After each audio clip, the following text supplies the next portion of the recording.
Olá pessoal, tudo bem? Vamos falar um pouco aqui sobre os nossos resultados, né? Dos fundos da família Alpha, o Asa Alpha Nominal Rates e o Asa Alpha Real Rates no período aí desse primeiro trimestre, né? Bom, passado ali todo o estresse de mercado de dezembro, né? Em que as curvas pré-fixadas e as curvas indexadas à inflação tiveram uma performance ruim, né? Vinda daquele choque de juros promovido pelo Banco Central, vindo para um ambiente interno conturbado do lado fiscal, num ambiente também de muito pouca liquidez, né? Final do ano ali, principalmente dezembro foi bastante turbulento.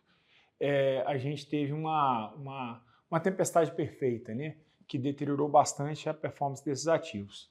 Passado esse período, em janeiro a gente já começa a ver uma melhora, né, nesses ativos né, em consequência, uma melhora também dos nossos resultados.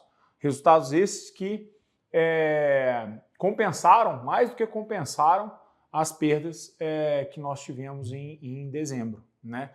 Então, o nosso primeiro TRI foi essencialmente, a gente pode contar ele, né, através desse vale em dezembro, esse pico em janeiro, né? Os fundos performaram em termos de alfa, estão performando em termos de alfa aproximadamente 4% sobre o RFM, 4% sobre o IMAB, né? E, né, mantendo aí a performance acima dos benchmarks ao longo de 12, 24, 36 e desde o início do fundo. O primeiro TRI ele marca também uma data importante. A gente faz 3 anos de existência desses dois produtos, né? Fizeram um aniversário no dia 25 de março e a gente segue aí mantendo a nossa proposta de processo de investimento, de filosofia de gestão, que foi testada, né? Principalmente aí no final do ano passado, e é nesses momentos em que a gente tem que se manter firme aí a essa filosofia que a gente implementa no fundo, né?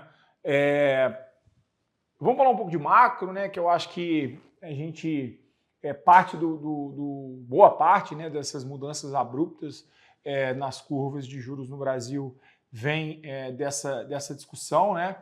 Bom, primeiro a gente eu falava, né, depois desse aumento de juros promovido pelo Banco Central rápido e forte, né, a gente já começa a tentar entender quando vai ser a parada do ciclo de alta de juros aqui no Brasil, né, ao redor de 15, muito provavelmente, né.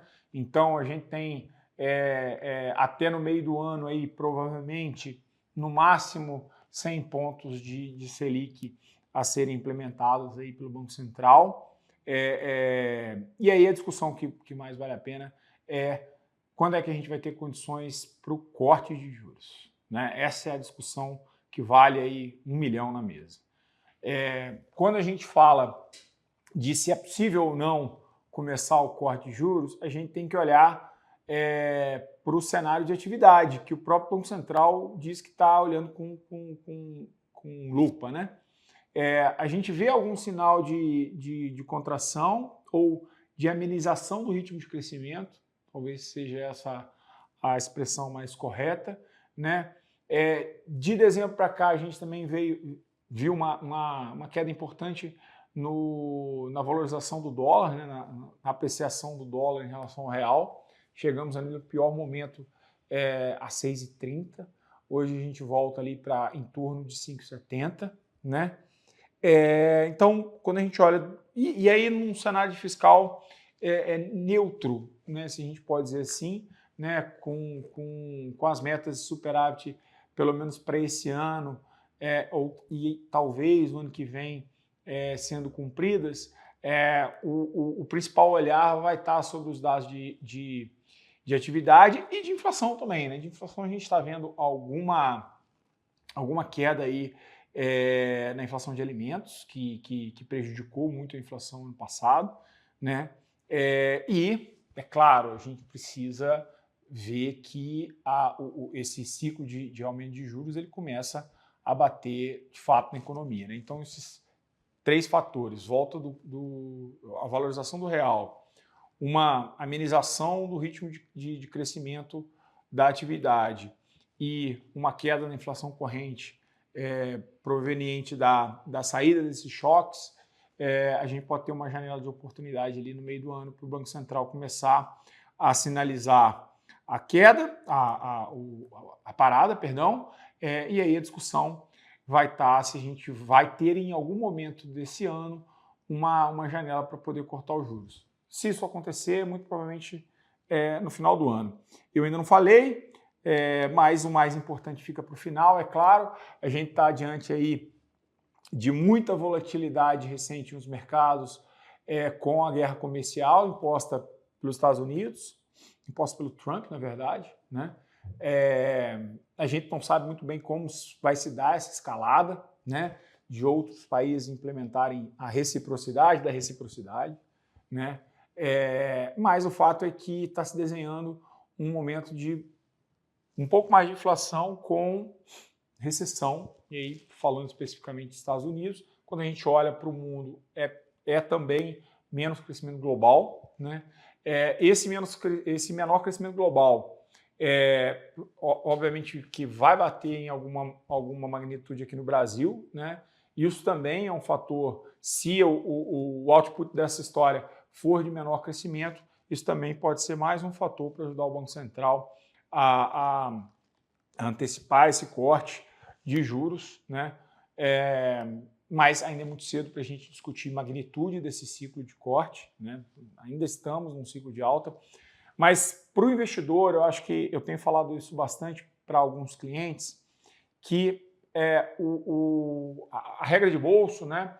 Ela indica que é importante você aplicar em títulos pré-fixados e indexados à inflação em momentos de taxas de juros baixas, né, ou em queda de taxa de juros, e aplicar em títulos pós-fixados em momento de alta de taxa de juros. Só que diz muito pouco sobre o timing disso. Quando começar a fazer esse movimento? Bem, eu disse que a gente está se aproximando do fim do ciclo de alta de juros, né?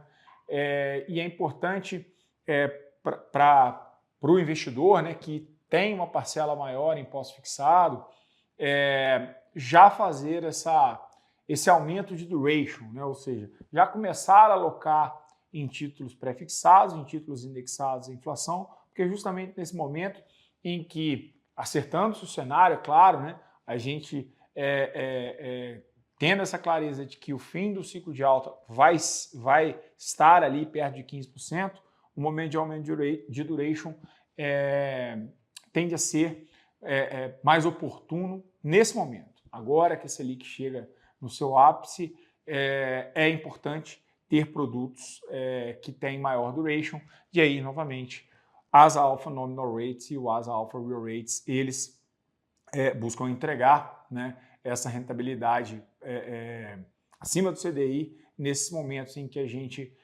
passa, então, né, a discutir eventuais quedas nas taxas de juros. É isso, obrigado, um abraço a todos.